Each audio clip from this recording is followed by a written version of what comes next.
Welcome. My name is Eric Peterson. I'm a bismuth smith and a crystallographer, metallurgist, and I make bismuth hopper crystals, the giant variety.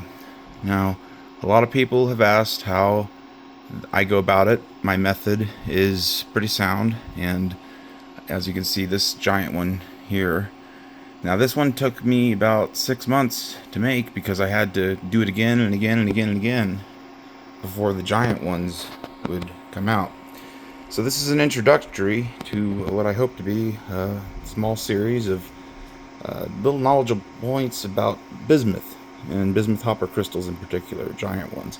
Now you can scale this down and make smaller rigs. Right now I'm working with about 120 pounds, give or take 20. It's hard for me to get the exact number. You don't need a lid, but you do need some bismuth, and that's what we're going to start with. Is we need about 10 pounds to get an average, just a basic tiny inch hopper crystal. Your crucible should be set up so that you have and ignore the kitten in the background who is playing with my fire extinguisher. She's just there to keep things safe. What you want to have is a ratio that is wider than it is tall.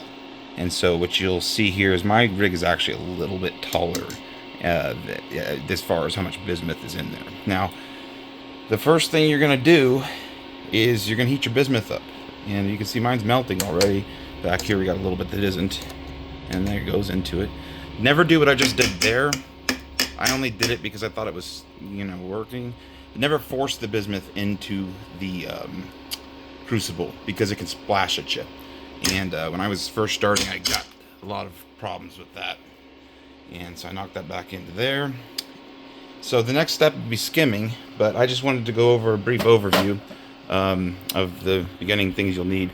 You saw the pliers I had. You'll need some needle nose pliers, and I really suggest you also have a pair of these guys that are flat. And I'll get to that later in my later video on seeding, why that's important. But the needle nose are essential, and that's because when you go to pull the seed out, you're going to want to grab it with the pliers. Now, this isn't a tempering chamber. That's another thing we'll cover later. I already covered it earlier to temper it. Yeah, you get it. Anyway, hope this helps. The first things, like I said, pliers.